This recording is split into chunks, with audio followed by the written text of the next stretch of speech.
दोस्तों, इस वक्त एक बड़ी खबर। अमेरिका बड़ी परेशानी में है। ईरान पर हमला करने पहुंचे दुनिया के सबसे बड़े aircraft carrier USS Gerald Ford पर नाविकों का बुरा हाल है। जो रिपोर्ट्स आ रही है काफ़ी हैरान कर रही हैं। रिपोर्ट्स के मुताबिक इस एयरक्राफ्ट कैरियर पर पतले पाइप की वजह से टॉयलेट बार बार जाम हो रहे हैं। जी हाँ, ये कोई हंसने की बात नहीं है। ये वहाँ बहुत बड़ी समस्या है जो अमेरिकी फौजी झेल रहे हैं, जिससे सैकड़ों नाविकों को घंटों तक लाइन में लगे रहना पड़ता है। और ये रिपोर्ट भी कहां से आई? द वॉल स्ट्रीट जर्नल की रिपोर्ट में कहा गया है। कई ऐसे जो रिपोर्ट्स आ रही हैं, सब में इस बात का इशारा मिल रहा है कि बार बार जाम होने की वजह से लगातार सीवेज सिस्टम फेल हो रहे हैं, जिससे क्रू की हालत पर बुरा असर पड़ रहा है। ये दिक्कत तब आई है जब ये एयरक्राफ्ट कैरियर ईरान पर हमला करने के लिए आगे बढ़ रहा है और ये पश्चिम एशिया की तरह आगे बढ़ रहा है। लिहाजा इसकी ऑपरेशनल तैयारियों पर गंभीर सवाल उठ रहे हैं।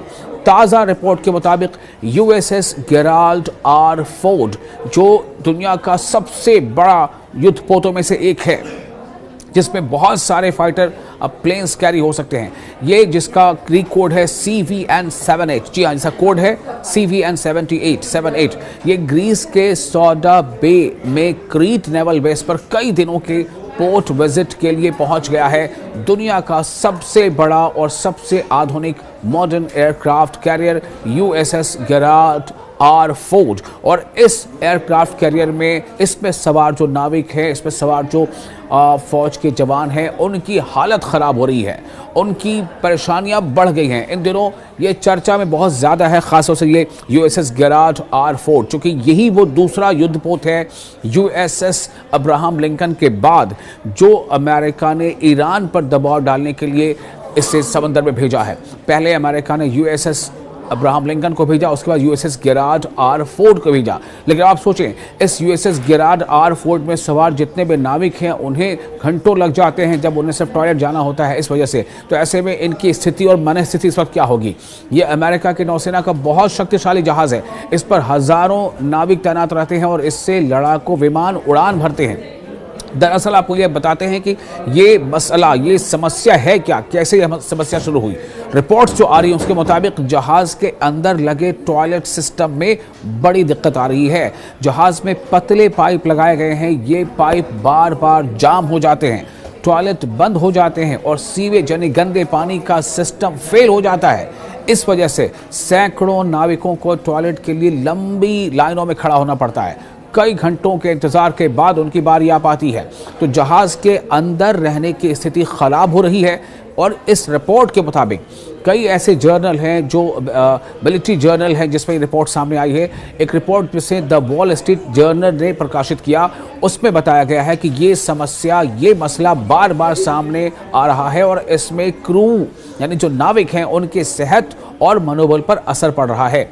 ये समस्या आखिर कैसे नोटिस हुई, ये कैसे सामने आई?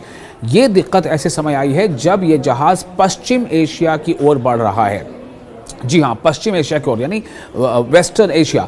खबरों में कहा गया है कि ये जहाज़ इलाके में बढ़ते तनाव के बीच आगे बढ़ रहा है और इजराइल का समर्थन करने के लिए तैनात किया जा रहा है।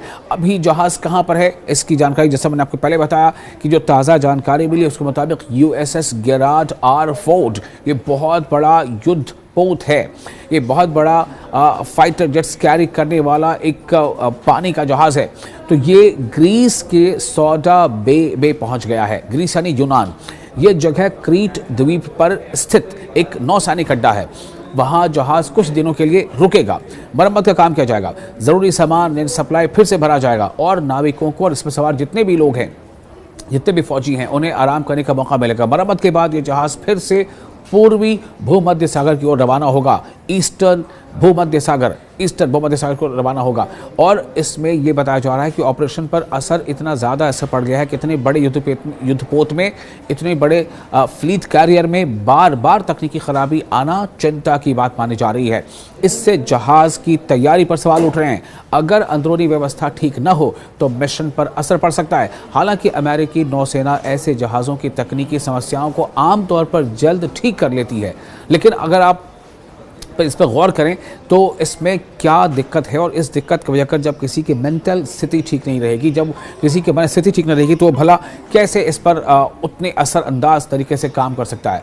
जो रिपोर्ट आ रही है उसके मुताबिक इस जहाज़ की मरम्मत की जाएगी और जहाज़ में सप्लाई फिर से भरी जा सकेगी और जहाज़ पर सवार नाविक आराम कर सकेंगे। इसके बाद फिर इसे, जैसा मैंने पहले बताया, कि पश्चिमी एशिया की तरफ इसे रवाना किया जाएगा। तो ये तो फिलहाल हालत है, और इसीलिए बहुत सारे ऐसे एक्सपर्ट हैं, और यहाँ तक कि जो अमेरिका के अपने जो फौजी जनरल हैं उनका भी ये कहना है कि अमेरिका के लिए ये किसी भी सूरत में बेहतर नहीं होगा कि वो ईरान के साथ कोई ऐसी जंग शुरू करे, क्योंकि ये जंग लंबा खिंच जाएगा, ये जंग लंबी खिंच जाएगी।